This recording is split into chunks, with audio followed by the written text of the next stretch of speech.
Sir, आज राहुल गांधी का यहाँ पर पेशी हुआ है, क्या पूरा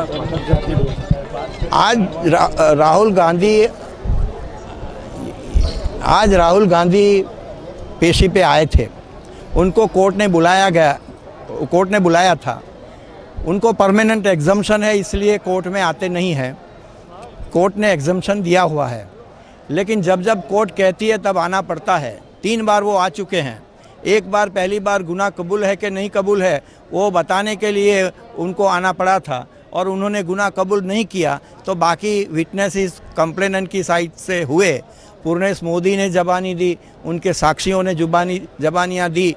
फिर जो ज़बानियाँ हुई उनके वो पुरावा जो आता है, उस पुरावा को कानून के हिसाब से आरोपी को एक्सप्लेन करने की अपॉर्चुनिटी दी जाती है।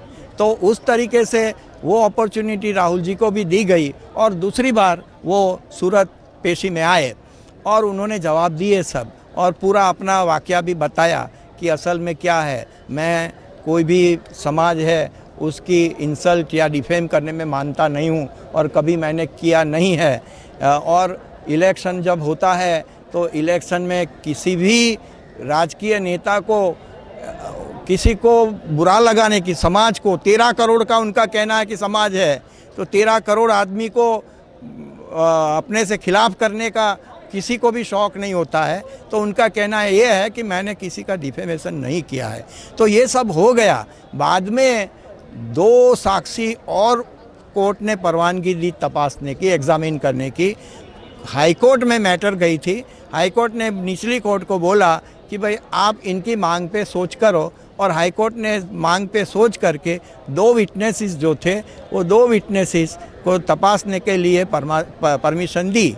और उस तरीके से पिछले 25 तारीख को, यही महीने की अभी 4 दिन पहले सोमवार को, ये दोनों विटनेसेस की ज़बानियाँ हो गई। इसमें से एक ऑफिसर था और एक जो था वो उनके हाथ नीचे, उनके सुपरविज़न के नीचे एक वीडियोग्राफर था, जिन्होंने 13/4/2019 को लोकसभा के इलेक्शन के टाइम पे उन्होंने वहाँ कोलार करके है बेंगलोर से 100 किलोमीटर दूर, वहाँ पे एक स्पीच राहुल जी ने दी थी। वो स्पीच में कुछ गलत, जिसको अनशन कहते हैं, ऐसी कोई बातें बता दी, और उसके बारे में पूर्णेश मोदी ने इधर सैकड़ों किलोमीटर दूर इधर फरियाद की है। और ये जो फरियाद है इसके बारे में उनको तीसरी बार इसलिए आना पड़ा कि ये 2 विटनेसेस का और ज़बानी हुई, और जो और ज़बानी हुई तो फिर कोर्ट को उनको एक्सप्लेन करने की अपॉर्चुनिटी देना पड़ती है, और इस तरीके से उनको बुलाया गया। आज उनको पूछा गया, और ये सब बातें जो थी, ऑब्वियसली वीडियोग्राफी तो बहुत लोग उधर स्पीच के टाइम पे करते होते हैं, तो उनको पता नहीं होता कि किसने क्या वीडियोग्राफी की, और उसने फिर उस जो वीडियोग्राफी की उसके डेटा का क्या किया, और उसको वीडियो फोल्डर में इलेक्शन कमीशन के ऑफिस में डाला कि नहीं डाला। तो ऑब्वियसली जवाब तो मुझे मालूम नहीं है, यही हो सकता है, और वही उन्होंने दिया है। सर, आधे घंटे तक राहुल गांधी आज यहाँ पर रहे, क्या हुआ आधे घंटे के? आधे घंटे में 5-10 मिनट में ये जवाब हुआ, बाकी के टाइम बैठे रहे।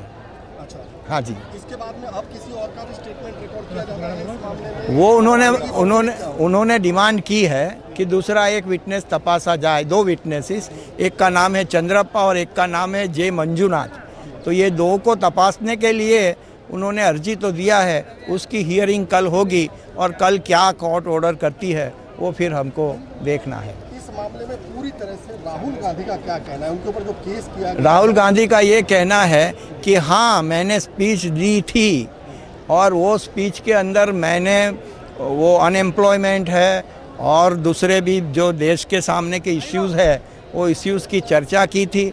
और हाँ, मैंने नरेंद्र मोदी को चोर भी कहा है, लेकिन वो चोर इस सेंस में कहा है कि उन्होंने 30,000 करोड़ रुपया रिलायंस रफाल के डील में उन्होंने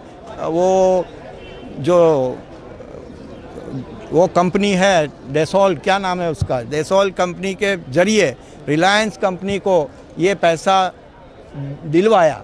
तो ऐसा करके सरकार की तिजोरी को साफ कर दिया, और इस सेंस में उनको चोर कहा गया है, ऐसा मेरा कहना है। उनका ये बात है।